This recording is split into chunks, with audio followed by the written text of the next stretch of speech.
Hola, esto es NTV Info, mi nombre es Carlos Bedoya y hoy vamos a hablar de la compleja situación política peruana. Para ello nos acompaña y tenemos el gusto de recibirla Aída García Naranjo Morales. Bienvenida, Mocha. Muchísimas gracias, Carlos. Es un gusto estar acá con ustedes, así que compartimos este set especial.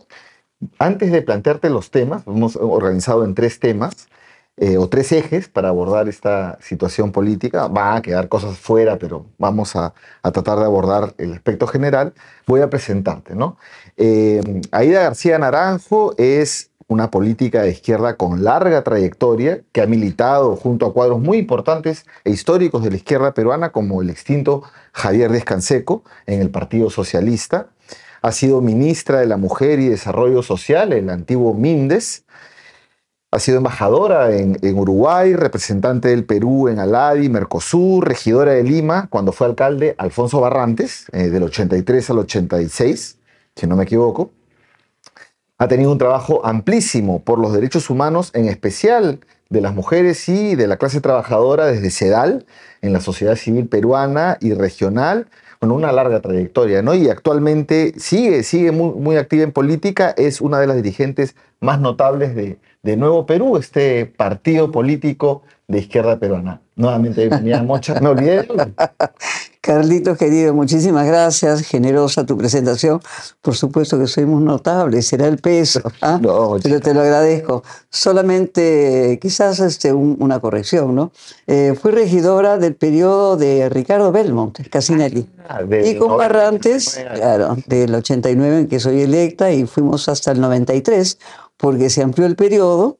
Y con Barrantes trabajé en el Vaso de Leche, en el que he estado 30 años. Ah, entonces fuiste regidora del periodo Belmont. El primer, claro, Belmont 89. No es que no hubiese preferido ser la regidora de Barrantes y después la de Belmont, pero efectivamente, para, en fin, señalar las fechas. Te agradezco. Sí.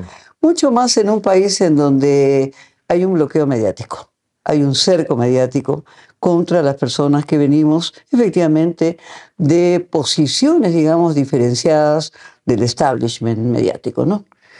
Sí, de eso vamos a también a hablar un poquito adelante, a la hora que veamos el espectro político, cómo está, claro que sí, si la cancha está pareja. Solamente una cosa, como conocimiento situado, ¿no? Creo que construir la objetividad requiere de hacer explícito desde dónde uno habla. Claro que yo, sí. Mocha, a ti te conozco hace más de 20 años, en distintos ámbitos. Que 20 años no es nada, no todavía es nada, falta mucho. Más de 22 años o más o menos por ahí, en ámbitos políticos, de sociedad civil, artísticos, en diversos ámbitos. Entonces, esto es más que una entrevista, una conversación.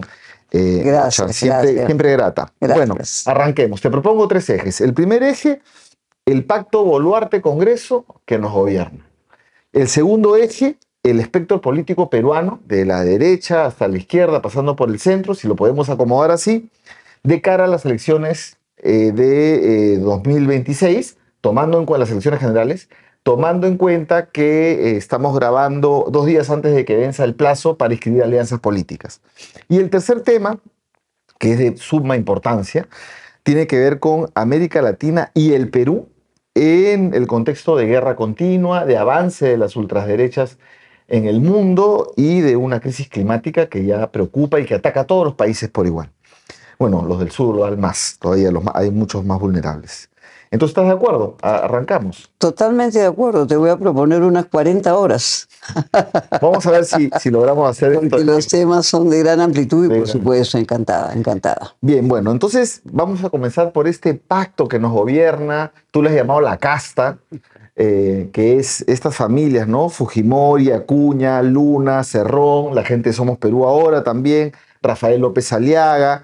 Se salieron con la suya de quedarse gobernando, a pesar de que perdieron las elecciones, hasta el 2026 con Boluarte, pero, que es más representante de ellos, claro, ¿no? Pero un gobierno con 97% de desaprobación, según la última encuesta de CPI, ¿cómo van a ser los 12 meses que quedan si no hay, digamos, sostén de la gobernanza, ¿no? Incluso han puesto al señor Gerí como presidente del Congreso, súper cuestionado, como fuera una muestra de desprecio, ¿no? Ya hacemos lo que queremos, ya no hay que fingir, ¿no? Es puro cálculo. Se salieron con la suya, Mocha. ¿Cómo ves esto? Bueno, primero una definición, estamos ante un pacto impune y a una coalición incapaz también, porque el Perú vive de gobierno total. Para Boluarte ha sido más fácil ser dictadora que mandataria, que gobernante. Eso es parte de la realidad. Y si bien es cierto, tú señalas 97% de rechazo, otras encuestas dicen 98%, y cuando hablamos pues de un reconocimiento, por lo tanto, de un 2%, quiere decir que en algunas regiones está a cero. Hay un repudio total, ¿no? Y no es diferente la situación de ella que del Congreso. El Congreso también tiene un rechazo de 97%, 98%. Las encuestas le dan 2-3% de, no podemos decir de reconocimiento. En realidad vivimos un desgobierno, por eso que hablo pues de un pacto incapaz. Pero hablo de un pacto impune, hablo de un pacto de corrupción. Pero quisiera yo decir algo. Yo no es que considero que un Congreso del 2% sostiene a una presidenta del 3%. En realidad hay un sostén en los poderes fácticos. Y esos poderes fácticos son los poderes militares, las Fuerzas Armadas, las fuerzas policiales, el poder mediático cerrado, controlado y, por supuesto, el poder económico que representan. Cuando hablamos de estas familias que en algún momento, pues, nuestros grandes economistas las han definido como los dueños del Perú. En fin, Milei las denomina castas, ¿no? Pero acá son unas panacas que tienen, digamos, el control económico y que sirven a esos poderes económicos dentro del Congreso. Entonces, no se sostiene exactamente solamente en estas relaciones de impacto impune ejecutivo-legislativo.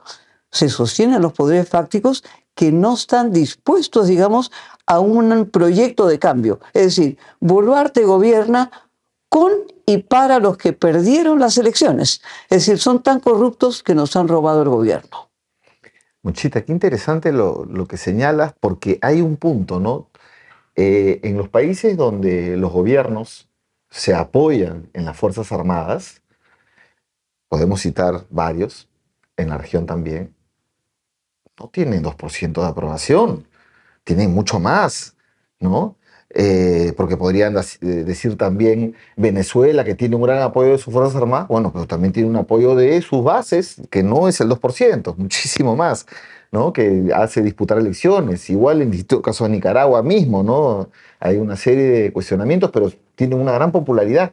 En cambio, aquí es el 2%, entonces hay un factor que la derecha le celebra a Boluarte, ¿no? Por supuesto. Boluarte derrotó al movimiento social, o en palabras de Aldo Mariátegui, derrotó a los caviares, o sea, derrotó esa posibilidad de que haya una respuesta social, porque con 2%, y eso no se refleja en una presión social por su salida, entonces los derrotó el movimiento social. Para ver, en primer lugar, nunca haré yo referencia de Aldo Mariátegui como tal, porque efectivamente somos mariateguistas y no creo que su abuelo sienta orgullo, ¿no? Más bien me voy a referir a nuestro querido Raúl Wiener, que siempre lo tituló como Aldo M.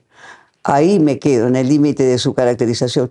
Yo particularmente no creo que el movimiento popular está derrotado, ni que un mérito de Boluarte es la derrota del movimiento social. Hay un nivel de criminalización de la protesta social muy alto, hay un costo de 50 muertos en las protestas sociales, hay más de 1.500 personas procesadas por la protesta social, tienes la liquidación de líderes ambientalistas de pueblos originarios, entonces indudablemente hay una mano dura en el control, ¿no? Pero efectivamente, si nosotros analizamos los años 23, 24, 25, las luchas sociales se han producido en ascenso. Efectivamente, no se ha logrado que se concrete la táctica, digamos, de adelanto de elecciones y de fuera Boluarte. Pero efectivamente, si ella sale a la calle, estamos en un grave problema en el país, ¿no? porque ella no es capaz de sostenerse en ninguna región sin un movimiento de seguridad y de aparato militarizado que la sostiene. Entonces, ¿hay un debilitamiento del movimiento social? Sí. Yo no considero que la crisis de representación es solamente de la política. La crisis de representación es en general, ¿no? Pero no hay una derrota, yo más bien creo que hay un ascenso del movimiento social. Hay niveles de desarticulación, indudablemente que sí, pero hay una ofensiva en donde ya no la veíamos hace décadas, de un país autoritario, de un país vertical, de un país que condena y reprime la protesta social, de un país que hace lawfare, de un país que produce exclusiones, de un país vertical y de un país en donde se promueve la mano dura hasta el extremo de pedir que salgamos de los organismos internacionales. Entonces, hay un factor miedo también. La pandemia primero replegó a la población a sus casas. Hay un antes y un después de la pandemia. Cuando yo preguntaba a estudiantes universitarios, ¿no?, cómo es que el movimiento juvenil no está en la calle también, ¿cómo fue en algún otro momento? ¿Qué me dicen, compañeras? Nuestras clases son en nuestras casas. El transporte es cada vez mucho más caro. Ahorramos, efectivamente, teniendo que estar en nuestras casas, no gastamos ida, vuelta, alimentación en la calle. Entonces hay un conjunto de factores económicos que tienen también que ver con un país que no está dando oportunidades económicas, en donde ha crecido, digamos, la crisis económica, en donde ha crecido la inseguridad. Entonces hay un conjunto de factores que pudiesen explicar esta situación del movimiento sociales, no una derrota.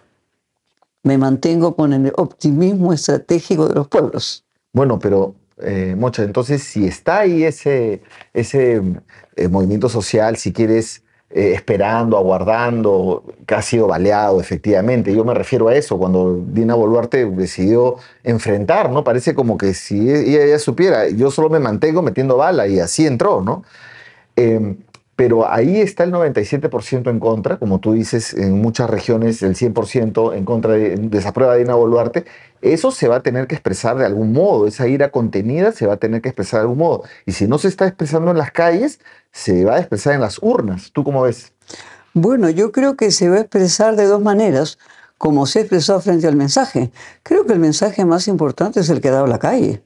La calle ha resistido, la calle se ha enfrentado. Y cuando hablaba yo del cerco mediático, ¿cuánta información hay de que las carreteras fueron paralizadas desde Azángaro hasta Sillo? ¿Cuánta información hay que las carreteras fueron paralizadas desde Espinar hasta Arequipa? Para el que no conoce el Perú, quizás no sabe de lo que hablamos, pero estamos hablando de los departamentos más grandes del Perú, ¿no? Y de mayor movilización social desde el sur, en donde ha sido absolutamente importantísima la protesta. Entonces, yo creo que la respuesta se va a dar en la lucha directa y en las urnas. Yo no creo solamente que se va a producir la vía electoral. Estamos a 9 meses de las elecciones, y no es un hecho de la casualidad que Dina Boluarte, en un discurso vacío de 97 páginas, haya prescindido de justamente las 16 páginas que contenían el tema electoral.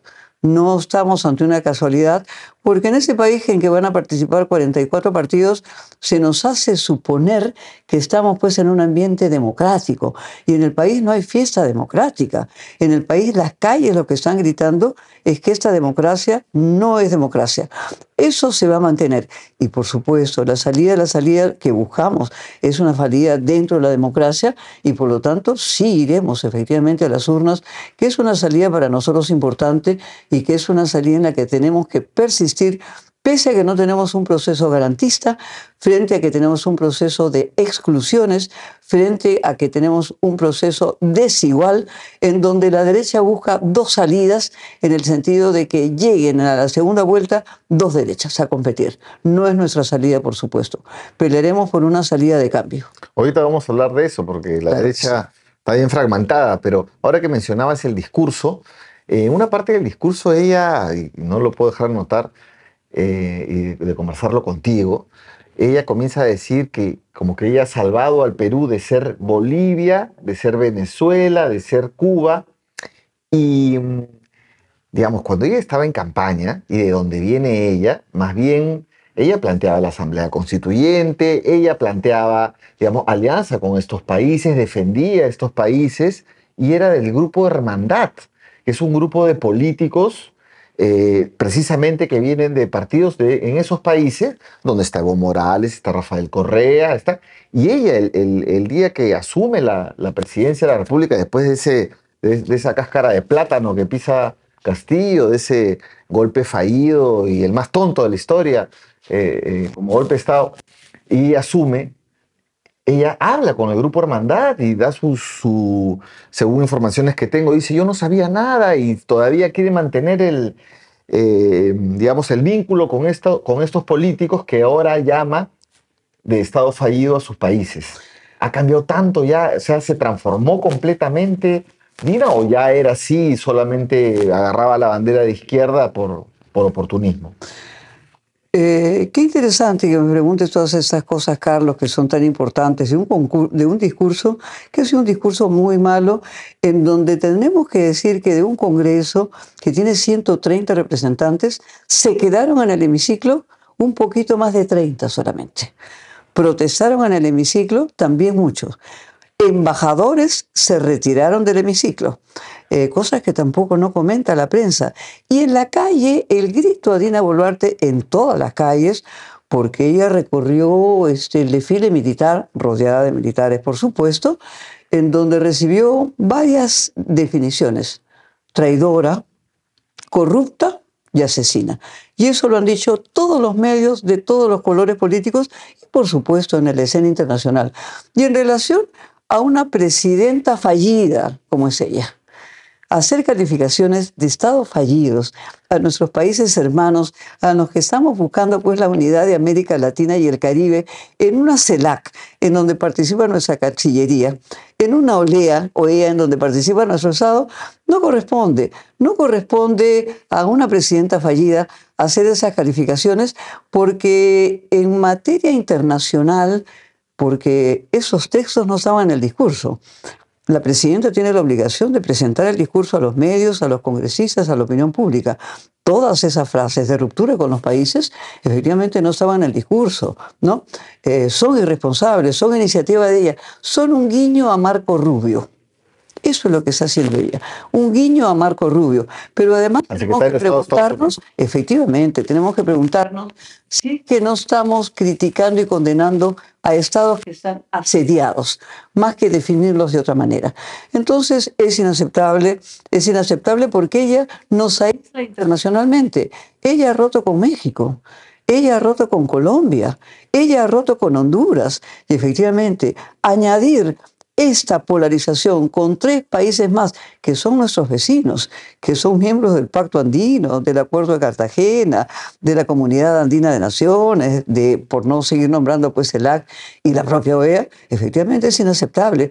La Cancillería ha tenido que salir a hacer rectificaciones y hoy día está dando explicaciones a las protestas presentadas. Hay quien no quiere presentar más protestas porque no quiere escalar el conflicto, porque efectivamente estamos ante países asediados. Cuba es un país asediado. Nosotros necesitaríamos, de nuestro caso, solidaridad. Nosotros no podemos olvidar que los hermanos cubanos, 300.000 de ellos, han dado su sangre para salvar a las víctimas del terremoto de Huaraz. Hoy día estamos viviendo el terremoto de Rusia de 8.8 y lo que corresponde a los países es solidaridad. Entonces, frente a países, las Naciones Unidas acaba de tener una asamblea mundial, por supuesto, porque estamos hablando de la ONU, en junio reciente, en donde 116 países han condenado el bloqueo económico, comercial y financiero de los países. Y el Perú ha votado en contra del bloqueo.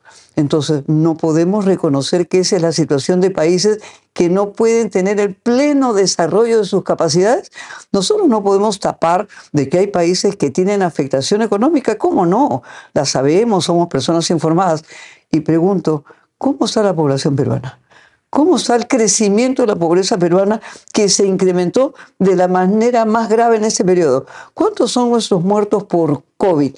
¿Es acaso que el Perú produce una sola vacuna? Cuba produce 5, por hablar en términos de salud. Y efectivamente, creo que no corresponde a una persona como ella salirse del libreto, hacer un libreto que es un guiño personal de ella, o es que buscamos mecanismos de asilo, mecanismos de protección, mecanismos de impunidad, nos preparamos para el futuro. Claro. ¿no? Mira, Porque Dina Boluarte tiene como destino la cárcel, como fue Áñez. Ella es la símil de Áñez, ¿no? Efectivamente, me imagino que no quiere mirarse en ese reflejo y que será parte de condenar las próximas elecciones que vienen. Esto no significa que hayan autoridades que lo hagan bien o mal y que tengamos opiniones internacionales sobre muchísimos temas. Pero declarar estados fallidos sí, pues, a los países hermanos, claro. ¿con qué autoridad? No me quería detener en los países, sino en el giro de ella, pero lo explicas muy bien, ¿no? Lo explicas muy bien, ella estaría buscando el guiño a Marco Rubio y un futuro asilo. Es muy interesante ese ángulo. Y la última parte de este pacto Boluarte-Congreso, ¿no? Donde está pues Fujimori, Acuña, Luna, la familia Cerrón también, los hermanos Cerrón, que han sido parte de la mesa directiva, son parte del pacto, Somos Perú, Rafael López Aliaga. Tú has sido regidora, como bien me corregiste, durante el periodo de Ricardo Belmont como alcalde de Lima, 89-93. ¿Cómo evalúas esta gestión de López Aliaga? Porque realmente es como eh, un- una ausencia de un alcalde de una autoridad que es fijada en un territorio como Lima, que tiene un conjunto de problemas y que quién nos está mirando, un señor que realmente quiere ir a la municipalidad de Lima y además que sus declaraciones son bastante cuestionables, ¿no? Sus formas. Ese señor, como le dices, él se define como Porky.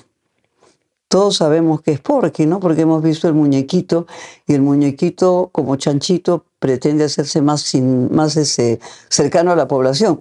Quien mejor lo ha definido en esta semana es Rodrigo Núñez Carballo. Ha dicho pues que tiene una desestabilización porcina y que efectivamente no ha podido controlar nada en la ciudad. Han fracasado sus trenes, han fracasado sus motos, han fracasado sus obras públicas, ha fracasado su gestión.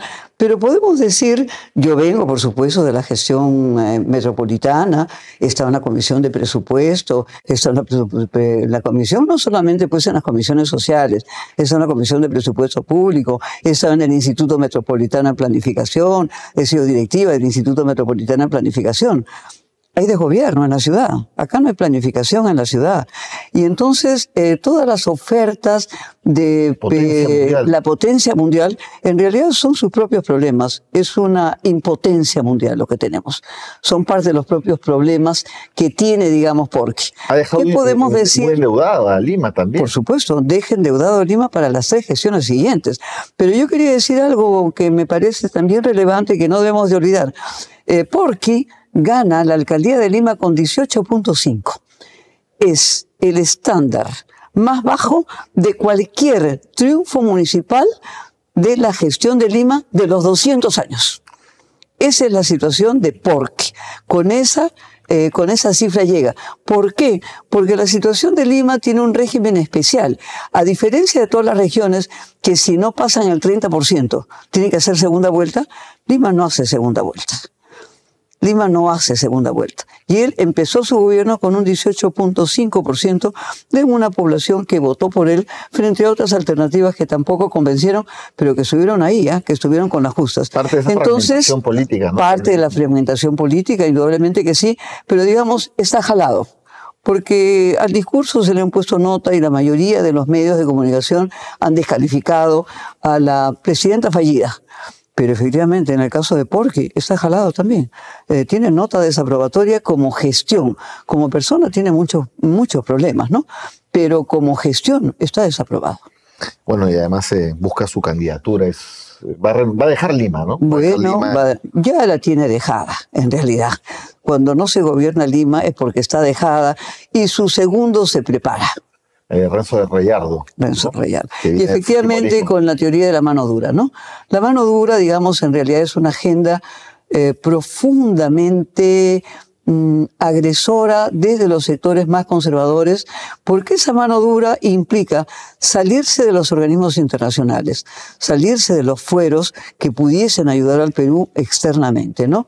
Militarizar las calles, se ha hablado también hasta de servicio militar obligatorio, se ha hablado de policía en las calles. El Perú tiene un déficit de 60.000 policías.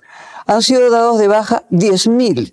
Muchos de ellos, 29% por corrupción. Otros han salido del sector porque efectivamente no quieren ser parte de la administración, porque no quieren pueblo contra pueblo. Hemos visto cómo han muerto los soldaditos en Puno. Sí. Hemos visto el abandono que ha tenido el Estado frente a los soldaditos en Puno. Entonces, y se nos ofrecen 16.000 más, pero ya se fueron 10.000. Entonces, no hay ni siquiera condiciones.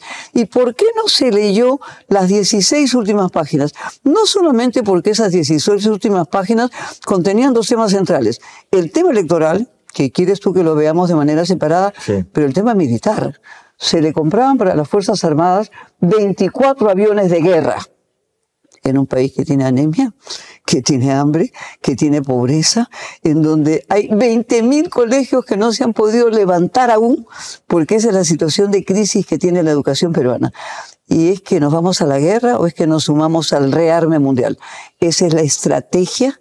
Esa es la estrategia, sigue la lógica del imperio, sigue la lógica unipolar, sigue la lógica hegemónica. ¿Qué lógica en materia internacional sigue Boluarte? Eso es lo que nos tenemos que presentar, porque sabemos que la población está rechazando esas compras.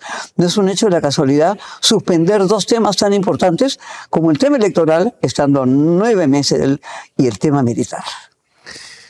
Sobre este tema de Perú en el rearme mundial, bueno, vamos la tercera parte, ¿no? ¿Nos alcanzará el tiempo? Sí, vamos acortando un poco las respuestas, pero ya entremos al espectro político peruano de cara a las elecciones del 2026. Comencemos por la derecha, ¿no? Mucho se quiere saber las alianzas de la izquierda. Yo veo que esa es como una expectativa. Pero la derecha está súper fragmentada. O sea, tenemos ahí a Keiko Fujimori, que no veo que pueda hacer alianza con Porky, ni con Carlos Álvarez, ni con Philip Butter. Cada uno de ellos como que quiere ir solo. Habían coqueteos, pero ahora está claro que no hay posibilidad de alianza. Estamos a 2 días de las alianzas. Bueno, finalmente, de repente ahí hay otros sectores que de repente puedan aliarse, partidos más chicos, no sé, Somos Perú, el partido de Luna. ¿Cómo ves a la derecha peruana de cara a las elecciones de 2016? Además, que ellos son los que están gobernando. ¿Va a haber un voto de castigo hacia ellos o no? ¿Cuál es tu opinión? Para ver, muy interesante tu introducción para ilustrar, para informar, digamos, a toda la teleaudiencia que ustedes tienen, ¿no?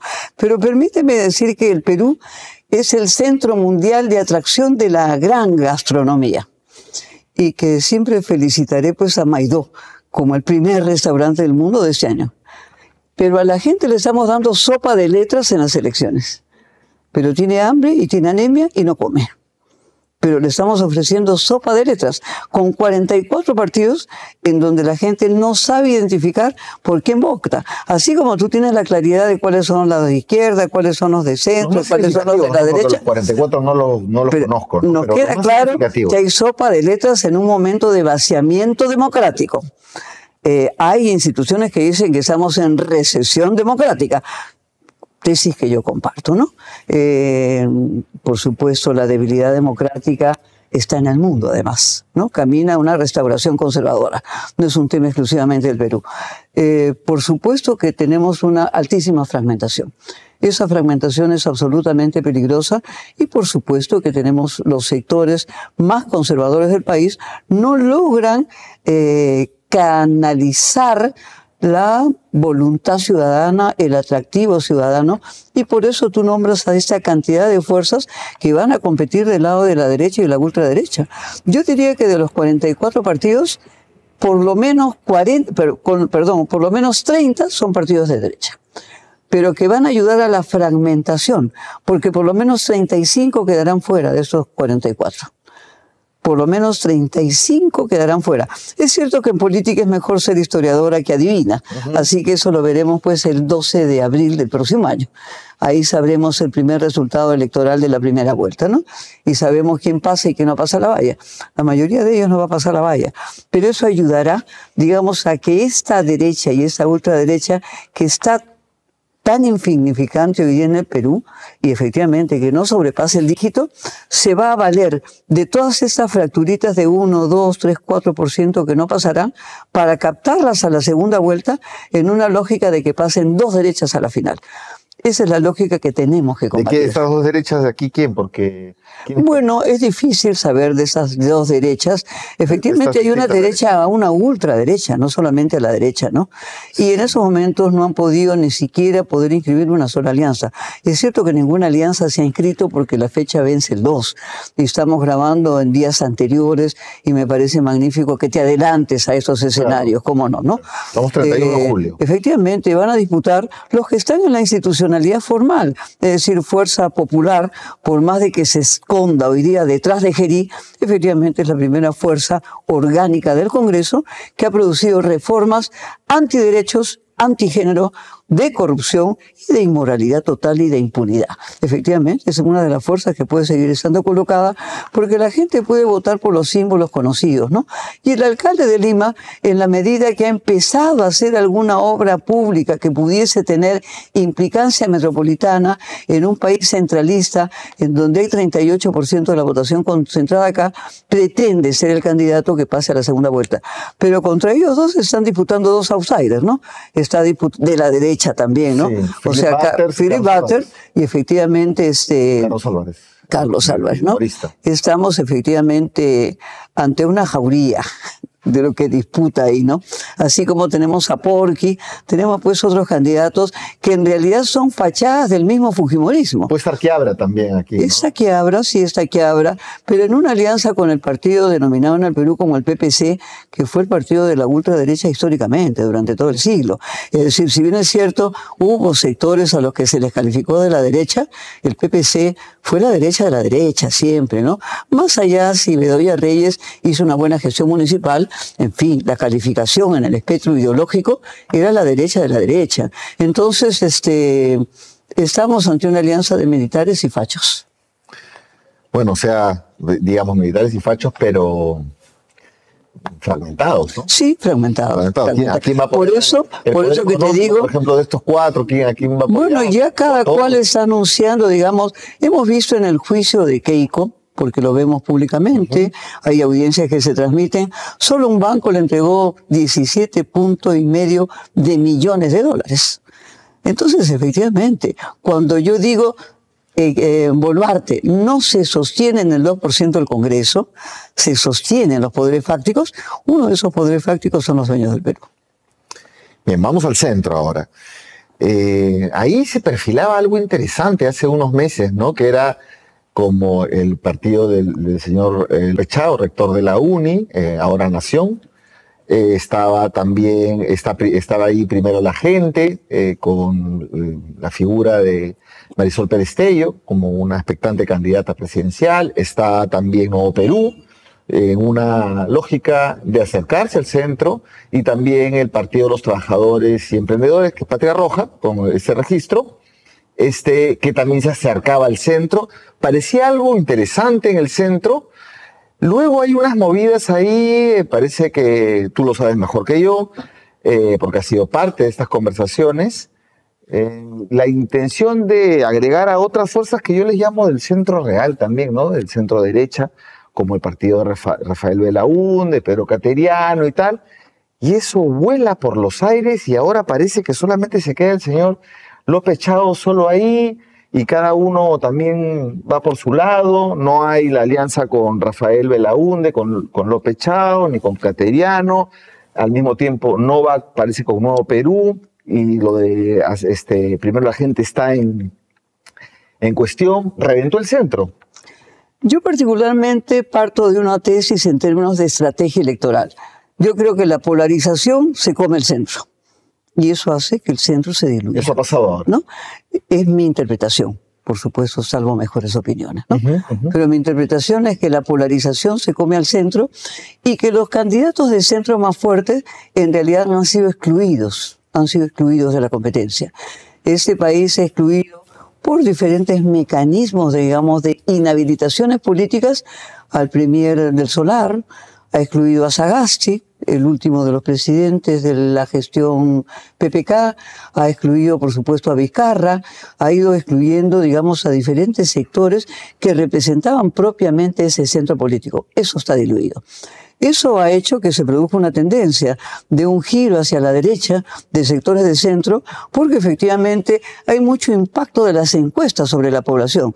Si tú tienes encuestas que colocas en los medios diciendo va Keiko con 10%, va López Aliaga con 8%, va el cómico con 3, con 4, va el locutor, futbolista con 3 o 4, efectivamente tú tienes un centro corriendo hacia la derecha. Y se ha producido un viraje a la derecha justamente porque yo sí creo que parten de un análisis de esa polarización que se fue comiendo. ¿Y por qué han habido esos candidatos principales en el centro? Recordemos que se cerró el Congreso, recordemos que hubo referéndum que cerró el Congreso, que impidió la bicameralidad, que impidió la reelección. Esos sectores efectivamente habían ganado un grueso importante de la población. De esos sectores no están compitiendo. Ese centro que tenía más fuerza en ese momento se ha ido diluyendo con candidatos que han sido inhabilitados. Y efectivamente hay un nivel de radicalización de la población que tiene que ver con mensajes en donde la justicia no se habla, de las víctimas no se habla, de la reparación no se habla, de la memoria no se habla. No, eso estamos en otro momento, eso también es parte de un enfrentamiento a los movimientos sociales, a una derrota de ese sector en esos aspectos del sector de derechos humanos, etcétera. Pero, por ejemplo, tú dices inhabilitación. A mí me suena más que inhabilitación como el nombre legal, ¿no? Están proscritos, lo han proscrito a Vizcarra. Por supuesto. O sea, como en las mejores épocas de antaño. Hay quien habla de lawfare. Yo no tengo una calificación ni una tipificación de la lawfare, pero efectivamente esa inhabilitación han sido formas de, efectivamente, de deshacerse ¿no? de personajes que tenían niveles de popularidad, pero no era popularidad personal, no era popularidad individual, tenía que ver con un sentir popular de que se vayan todos. Y por lo tanto, cerrar el Congreso, no existe medida más popular que cerrar el Congreso. No existe medida más popular que impedir la bicameralidad. No existe medida más popular, aunque no sea necesariamente correcta, que impedir la reelección, porque efectivamente, no porque sea mala la reelección en sí misma, sino por el grado de corrupción que se produce en gobiernos locales, provinciales y regionales. No solamente arriba está la corrupción. Hay quien ha dicho ya que el Perú pues nació corrupto, ¿no? Si uno lee el libro tan importante de Quirós sobre la historia de la corrupción en el Perú, Alfonso Quirós. O sea, 500 años de corrupción, heredamos corrupción, y el Perú sigue siendo herencia de esa colonia, es decir, nunca le mandaron los diezmos pues al rey le sacaban la vuelta mañana, tarde y noche al rey y a la reina, los virreyes hicieron 300 años lo que quisieron. Y efectivamente hemos tenido, digamos, la principal revolución popular fue pues la de Túpac Amaru y Micaela Vacías. Lo otro es una revolución más de corte criollo, ¿no? O sea, son los hijos, digamos, de los españoles, en donde están a la cabeza de esos procesos también. Entonces, esa corrupción se mantuvo en la República. No es un hecho de que en el Perú todos los últimos presidentes están condenados por corrupción. También lo será esta gestión. Bueno, faltan algunas condenas, ¿no? Está en proceso. Pero digamos, los juicios son por corrupción. Sí. Bueno, mencionaste a Vizcarra, que está proscrito, ¿no? Él, si le permitieran participar, él tendría ahí un lugar expectante. Es digamos, se fue con alta popularidad y cerró el Congreso fujimorista y llamó al referéndum, ¿no? Creo que hizo más por las fuerzas democráticas, o si quiere de izquierda, que el propio Castillo cuando era gobernante, ¿no? Pero el 21 representa en el país un antes y un después, ¿no? Si bien es cierto, todos estos datos que das son datos verificables, estadísticamente, digamos, con sustento, no es lo mismo una candidatura el 17, 18 que una candidatura el 25. Creo que el Perú ha cambiado, tiene una mirada de que es posible producir cambios, tiene una mirada de que es posible un cambio de poder. Y eso es lo que tiene pánico a la derecha.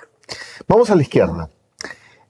Tú eres dirigente de Nuevo Perú. Nuevo Perú se aleja del centro por cualquier motivo. Vamos a pedirte que nos digas cuál es la mirada. No va con López Chao. Por más motivos podemos decir que él se quiso ir con la derecha, lo que sea, pero lo cierto es que deja esa opción de centro y toma una opción más decidida como fuerza electoral o frente electoral de izquierda y plantea alianzas, tú nos dirás, pero con Bermejo de las Voces del Pueblo, con Patria Roja, con Duberlí Rodríguez, ¿quién más? ¿No? Va más a la izquierda. ¿Cuál es la mirada que se ha tenido para conformar este frente más de izquierda? Para ver, nosotros nunca nos identificamos como una apuesta de centro, ni como un proyecto de centro, ni como un partido de centro. Que queríamos una alianza que fuera desde la izquierda hacia el centro, efectivamente lo queríamos. Lamentablemente tuvimos un centro que quiso correr hacia Libertad Popular, que es el partido de Vargas Llosa, que quiso caminar hacia un partido vinculado, digamos, a sectores vinculados a los ministros del PPC o a situaciones de corrupción, que no nos pareció ya oportuna esa alianza. Entonces eso hizo, digamos, volver a mirar no solamente a las fuerzas de izquierda que ya estábamos inscritas, sino que se han producido cambios y se han logrado conquistas que han implicado enjuiciamientos de organizaciones políticas al propio Jurado Nacional de Elecciones. Duberlí Rodríguez efectivamente inicia un proceso judicial frente al Jurado Nacional de Elecciones por impedir su inscripción a tiempo. ¿Por qué esto se da? Porque estamos ante el jurado con un sistema de personas que ponen tachas. Esas tachas han venido del mismo partido y nos pasó lo mismo a nosotros. ¿Te tachan para qué? No te tachan porque la tacha tenga un sustento legal real y que vaya a triunfar, digamos, el tachador, sino por hacerte perder tiempo, por sacarte de los plazos de inscripción. Eso pasó en el primer momento anterior de los partidos nacionales, después pasó con los partidos regionales y ahora pasó con las propias inscripciones. Eso se ha podido litigar y efectivamente eso ha permitido que tengas nuevas fuerzas inscritas, como es el caso de Unidad Popular, que ha logrado inscribirse. Sí. Entonces eso permitió un núcleo mayor de una unidad mayor.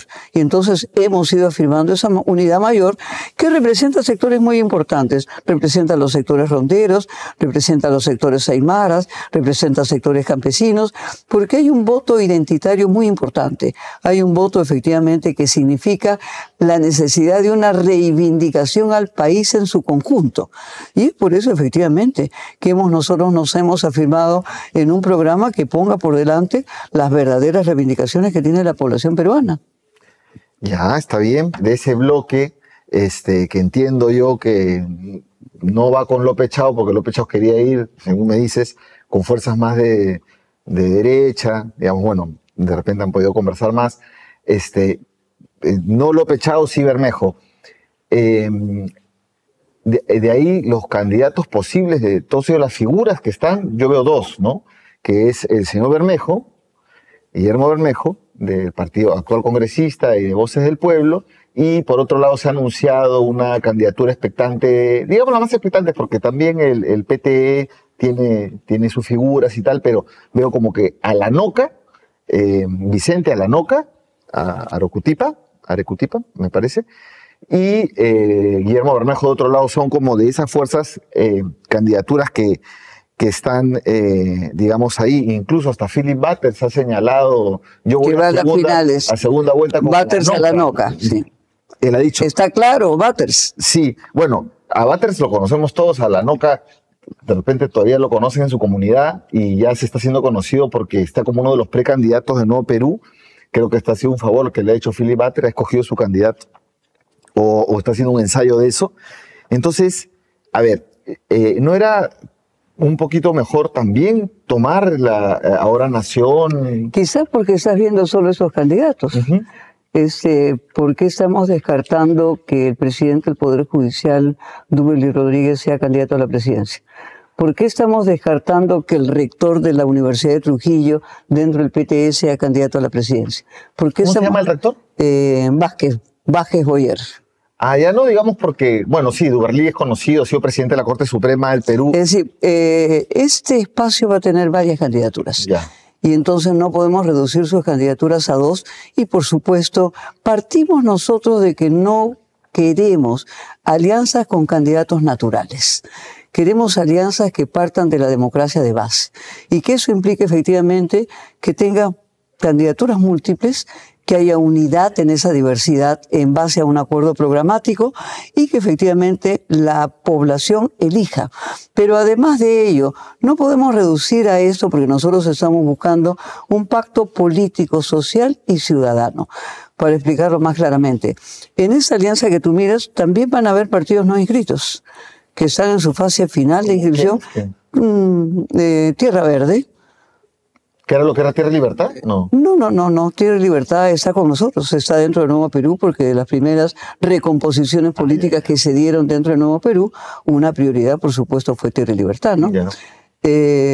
Son núcleos que están inscritos en 21 regiones y que van, por supuesto, que hemos conversado con los diferentes movimientos sociales que se suman a esa alianza. La alianza no se puede hacer con los no inscritos y con los movimientos sociales, pero sí se pueden hacer acuerdos políticos.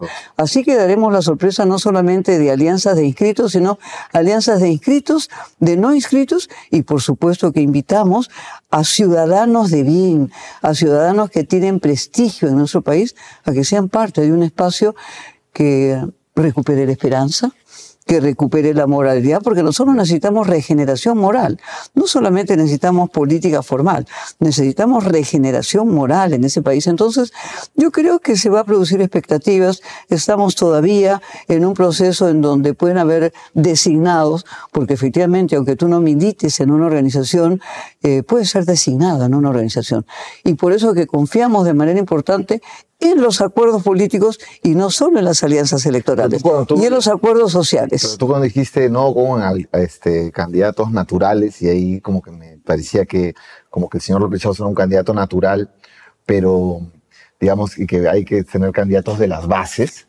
Entonces supongo que Guillermo Bermejo, el señor Alanoca y el señor Duberlí vienen de las bases, ¿no? Vienen surgidos de la elección popular y van a competir entre ellos. Ah, ya. No hay candidato único. O sea, no quería competir el señor López Chávez, no quería competir en primarias. No queremos nosotros un candidato único y nosotros no vamos a establecer ninguna distancia con Alfonso López Chávez. Lo conocemos. En el programa, digamos. Bueno, hay muchas coincidencias en el programa, hay acercamientos muy importantes, hemos trabajado juntos todo este año, pero estaremos juntos en la segunda vuelta, enfrentando una coalición autoritaria. Porque nosotros no permitiremos que lleguen a la final dos derechas. Lo que buscamos son las fuerzas del cambio contra las fuerzas del continuismo, porque esta pugna no es ideológica. No es ideológica. Tiene otros contenidos, tiene otros perfiles, tiene otras necesidades para ese país, además de poner por delante, digamos, una agenda de emergencia y todos los cambios de las reglas de juego de este país.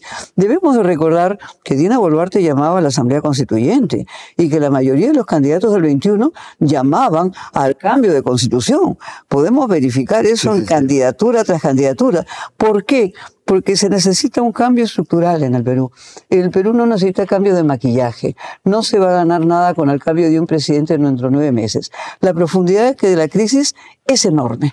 Y el Perú necesita, digamos, siempre apostamos por un nuevo Perú, que es la representación de nuestro partido, ¿no? ¿Cómo decirle a las personas que confiaron en un gobierno de izquierda con Castillo, digamos, después de cómo terminó ese gobierno, y desde antes de que termine, ¿no? No tenía un rumbo, era bien errático el propio presidente. Bueno, muchas cosas indefendibles de Castillo desde el punto de vista. Tú has señalado que tiene un conjunto de limitaciones en una entrevista con Perú 21. Entonces, ¿cómo decirle a las personas que vuelvan a confiar en una opción de izquierda? Porque las personas han vivido 200 años de regímenes que han explotado al pueblo peruano. Efectivamente, yo sí creo que hay un antes y un después en la elección del 21. La población tuvo la constatación de que es posible producir los cambios y que acumular 8.800.000 votos no es poco de la voluntad popular. Hay que recuperar la confianza, hay que recuperar la voluntad popular, hay que superar los errores y hay que pensar en una dirección de carácter colectivo. ¿no? Que afirme, digamos, dar confianza, dar esperanza, dar seguridad, dotarse de un gran equipo de plan de gobierno, de un programa de cambios, de un programa de emergencia, de nuevas reglas. De ahí el planteamiento nuestro de Asamblea Constituyente no es un eslogan para nosotros. Y siempre hemos dicho que lo que queremos son mecanismos consultivos de la población. Nosotros lo que queremos es un referéndum en donde a la población se le consulte si quiere o no quiere cambiar las reglas de juego que el modelo ha impuesto hace muchos años. No solo con la Constitución del 93, porque aquellos que decían que estaba escrita en piedra, han cambiado 110 artículos de la actual Constitución.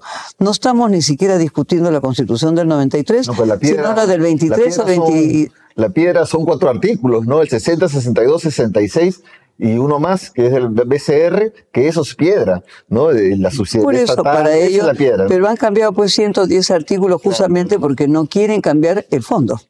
No quieren cambiar los problemas de fondo en términos de un modelo que ha hecho más ricos a los ricos y más pobres a los pobres, ¿no? A veces yo cuando plantean Asamblea Constituyente, yo digo, sí, puede ser, en muchos pueblos piden eso, ¿no? Pero hay como que cosas más rápidas y que atender, como extorsiones, violencia, inseguridad alimentaria, cosas muy concretas que a veces con el eslogan de la Asamblea Constituyente, que antes era muy potente, ahí se puede atacar con los problemas más patentes, ¿no? Claro que sí. Conectar con eso con... Hay que conectar con esa crítica que hacíamos al discurso presidencial. ¿El Perú necesita 24 aviones de guerra? ¿O necesita un presupuesto para las ollas comunes, para la alimentación, para reconstruir 20.000 colegios que todavía no terminan de... revertir todas las leyes. Estamos en una importante campaña nacional de revertir todas las leyes pro crimen. Pero tú me estás hablando de las necesidades básicas insatisfechas. En lo inmediato, ¿tendría que haber esa circunstancia? Por supuesto que sí. O sea, son más importantes 24 aviones de guerra que una inversión en más policía. En términos de seguridad, si queremos hablar de seguridad, claro, que nuestra agenda no es solo seguridad, porque es una agenda que puede convertirse en mano dura, que puede convertirse en represión, que puede convertirse en militarización, y efectivamente, si nosotros atendiéramos el origen de los problemas, que tiene que ver con pobreza, que tiene que ver con desigualdad, que tiene que ver con desempleo, y que nuestra inversión tuviera esos destinos, porque nosotros no somos parte del rearme europeo, es decir, hemos estado juntos en actividades que tienen que ver con ser parte de la sociedad civil Unión Europea CELAC, ¿no? Yo conversaba con los europeos en Bruselas, ahora, hace poco, con otra parte del equipo de la Tindad también, en donde decía, pasamos del tránsito verde al tránsito bélico, en donde efectivamente le vamos a entregar a la OTAN el 5% de los recursos de todos los países de la Unión Europea, salvo el 2% de España. ¿Eso es lo aceptable? ¿Eso no va a hacer a la población pagar costos sociales? ¿El estado de bienestar se va a mejorar o se va a debilitar? Entonces, en el caso peruano, ¿nos vamos a sumar al rearme mundial? Eso lo vamos a ver ahorita, pero antes de que me olvide, eso vamos a ahorita entramos al tema de integración, guerra continua y todo eso para terminar la entrevista, pero es otras partes en la izquierda. Está Juntos por el Perú con el señor Roberto Sánchez, Perú Libre con Cerrón, bueno, aunque ahí hay... no sé, ellos van solos, no sé, está APU, otras expresiones de lo que se puede llamar castillismo, están Tauro. Entonces, esas fuerzas, ¿cómo ustedes también van a encontrarse en la segunda vuelta con ellos? ¿Cómo va a ser eso? Para ver, en la estrategia diseñada para el trabajo electoral, que por supuesto tiene un plan de trabajo, no es un grado de improvisación, hemos establecido claramente los límites. Y esos límites ya tenían un margen que no incluían a Tauro, que no incluían a Perú Libre, que no incluían al fujicerronismo, por supuesto, ¿no? Si los sectores que votaron por Castillo efectivamente ven en nosotros una opción, en buena hora. En el caso Juntos por el Perú, Roberto Sánchez... Entendemos que va solo, entendemos que va solo y no... él ha hecho cartas explícitas de que no conversa con nosotros y no hemos querido entrar pues a un debate epistolar con él porque no corresponde, porque tenemos hasta WhatsApps. Hacer negocios con él es peligroso además, ¿no? Eso es complejo. Entonces venimos de una experiencia que no ha sido la más positiva. Tenemos una bancada que llegó a hacer congreso gracias, digamos, a la votación de Verónica Mendoza, que fue la locomotora que arrastró esa locomotora todavía tiene fuerza, pero no se anima, ¿no? Esa locomotora tiene mucha fuerza y creo que es importante volver a la base. Creo que es importante volver a la base. Verónica Mendoza es una quechua hablante que vive en el Cusco, viene de Andahuaylillas, trabaja en su tierra, la región en donde más hemos construido base social con 13 provincias de las 13 que tiene el Cusco, es donde está Verónica Mendoza. Entonces yo creo que la fuerza viene del sur, que eso es fundamental, que hay que asentar nuestro candidato. No es un hecho de la casualidad que el candidato mío, el candidato de Nuevo Perú, sea el compañero Vicente Alanoca Aracutipa. Nosotros le debemos una reivindicación a Puno. El número de muertos mayores que en esa lucha ha puesto una región es Puno. Tenemos una presidenta fallida que dice que el Perú no es Puno. Y el Perú es antes que Puno. El Perú nació antes que Puno. Puno nació antes que el Perú. Entonces está profundamente equivocada, a pesar de que ella se victimiza como mujer y efectivamente como mujer andina. En realidad por las mujeres no ha hecho nada, solo se ha promovido una agenda antigénero y antiderechos, pero se victimiza por su género, situación que no podemos aceptar, porque nosotros decimos que es una lástima que quien sea el género que llega por primera vez al Palacio de la República sea pues una dictadora y no una demócrata. Claro, una dictadora en sentido ya más estricto de la palabra, más que dictadora, como déspota y tal, porque no es que tenga todas todos los gestos que ha sacado la prensa en estos días son atroces, ¿no? De una imagen despótica, de un endurecimiento de la cara, que no tiene que ver con solo la cirugía. Yo creo que la cirugía se la han hecho por dentro. Qué buena, Mocha, la cirugía se la han hecho. Sí, porque parece una persona completamente distinta a la... Le quitaron el alma. Le quitaron. Como dice la analista Vergara, es desalmada, ¿no? Bueno, es desalmada. En fin, bueno, esperemos entonces el mejor éxito también para tu fuerza política, que dice que no va a permitir, ¿no?, que haya dos derechas disputando la segunda vuelta. Entonces ahí... Nuestra lucha será porque eso no se produzca. Se cumplirá lo que dice Irán Batres con Alanoca. Yo creo que es lo que quiere el pueblo peruano. El pueblo peruano quiere... el pueblo peruano no tiene por qué no votar por Alanoca, tiene una gran simpatía, representa la autenticidad de nuestro pueblo, representa nuestras raíces, representa nuestros orígenes, representa nuestras identidades, representa efectivamente una trayectoria muy importante y por supuesto lo tenemos que potenciar y competir con otros, y respetaremos cualquiera sean los resultados de esas elecciones con diferentes candidatos con los que estaremos. Bien, bueno, dejamos en la parte del espectro político peruano, vamos a ver las alianzas, cómo quedarán. Uy, todavía queda tiempo para el programa. No, y finalmente, la última parte, señalabas lo del rearme, estamos en un contexto de guerra continua, ya después del bombardeo de Israel sobre Damasco, y las respuestas también de reconocer al pueblo palestino por parte de Francia, Inglaterra, si no se cesa el ataque israelí en Gaza, o el genocidio. Te hablan de China advirtiendo que se pare ahí, conflictos en el mar de China también, o digamos ponemos riesgo de ahí de demostración de fuerzas, de portaaviones de Francia, de tal. La guerra en Rusia-OTAN en Ucrania, hablan de un escenario de guerra continua, donde el telón de fondo es China, Estados Unidos, o la pelea de fondo, con avances de ultraderechas en muchos lugares, y de los sectores también conservadores. Yo ahí ya no solamente es igual lo conservadurismo con ultraderecha, porque en las ultraizquierdas son conservadurismos también. Total, si no, mira pues el castillismo cuando derrotó a Nuevo Perú en las elecciones del 2021, o a Juntos por el Perú, a Verónica Mendoza, cómo salían contra ella, que iba a homosexualizar y tal, ¿no? Entonces, los conservadurismos son de ambos lados, vamos a decir, avance de los conservadurismos y de crisis climática. Entonces, ¿cómo está ubicada la región y el Perú? Ahí sí te pido tu opinión total. Bueno, tú sabes que siempre me gusta a mí poner los ejemplos de lo cotidiano, ¿no? El Perú ha estado, el Perú y el mundo, por supuesto, ha estado al borde de una tercera guerra mundial. Y por supuesto que hay en curso... ¿Estamos al borde presiones de guerra. ¿Estamos al borde todavía? ¿O? Sí. Cuando estamos hablando del rearme de toda Europa, con un presupuesto para reforzar la OTAN, efectivamente hay una estrategia. O sea, no estamos rearmándonos para jugar a las chapaditas. Periodo entre guerras. Ni estamos rearmándonos para jugar a las escondidas, ¿no? O sea, los elementos objetivos nos tienen que decir que, digamos, como dicen grandes autores y grandes expertos, que por supuesto no es fácil la entrega de un poder unipolar a un poder multipolar y que eso puede tener como escenario final, digamos, un conflicto bélico siempre, como se han producido en otros momentos, ¿no?